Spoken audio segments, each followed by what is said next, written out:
शारदीय नवरात्र पर दुर्गा प्रतिमाएं पंडालों में स्थापित की जाती हैं और दशहरे के बाद दुर्गा प्रतिमाओं का विसर्जन किया जाता है। वाराणसी में आज पूजा पंडालों से दुर्गा प्रतिमाओं का विसर्जन किया गया। मान्यताओं के अनुसार शरीर की संरचना पंच तत्वों से होती है और इन पंच तत्वों में जल को काफी पवित्र माना जाता है, क्योंकि जल अपने भीतर सभी प्रकार के गुण और दोषों को विलीन कर लेता है। इसलिए दुर्गा प्रतिमाओं का विसर्जन जल में किया जाता है।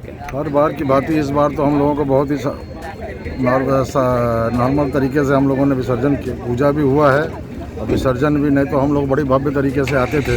इस बार कोरोना के कारण जो हम लोगों का भव्यता था वो नहीं हो पाया है।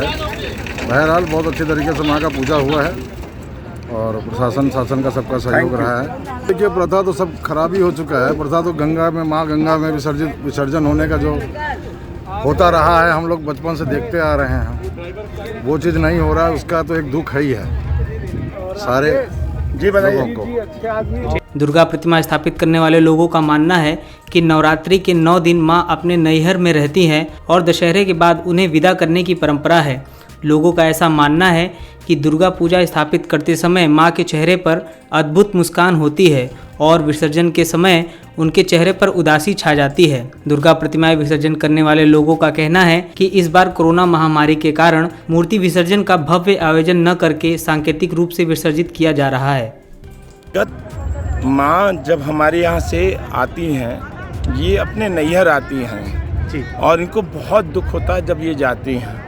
हम लोगों को बहुत कष्ट होता है इनको यहाँ से विदा करते हुए। उसको से क्या कहा जाए, अश्क बहते हैं इनको विदा करते हुए। जब ये जाती तो ये भी बहुत तकलीफ। 3 दिन ये अपने जब नैहर में रहती तो इतना खुश रहता है इनका। आप प्रतिमा के चेहरा जो भी यहाँ आता हो आप देखते हो, बहुत खुशहाल होता है। जस्ट लाइक जब आप विसर्जन करते हो तो उनका चेहरा बिल्कुल उतर जाता है और बहुत दुखी होती हैं। और ऐसा कोई प्रथा नहीं बचा है कि हम माँ को, कुछ लोग हैं जो काशी में 9 दिन रखते हैं माँ को।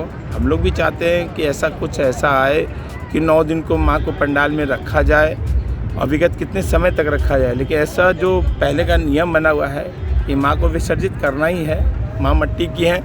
हो सकता है मे बी साइंटिफिक रीज़न जो है कि माँ खंडित हो जाए, कुछ हो जाए, इसलिए 3 दिन का ही रीज़न रखा गया है और माँ को विसर्जन करना पड़ता है।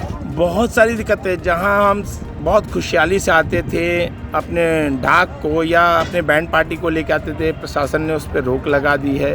बहुत सारी तरह की दिक्कतें हैं, लेकिन थैंक्स फॉर प्रशासन किया, उन्होंने बहुत सोच के ऐसा किया होगा। कुछ ऐसी बातें होंगी जो उसके अंतर्गत ये सारी बातें होंगी।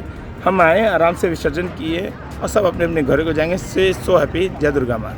पेश है न्यूज बकेट हिंदी मासिक पत्रिका। पढ़ें इस महीने की पूरी खबर विस्तार से हमारे न्यूज बकेट की मैगजीन में। हमारी ई मैगजीन को मुफ्त में पढ़ने के लिए अभी लॉगिन करें www.newsbucket.in पर। इसके अलावा रोज की ताज़ा खबरों के लिए हमारे YouTube चैनल को तुरंत सब्सक्राइब करें।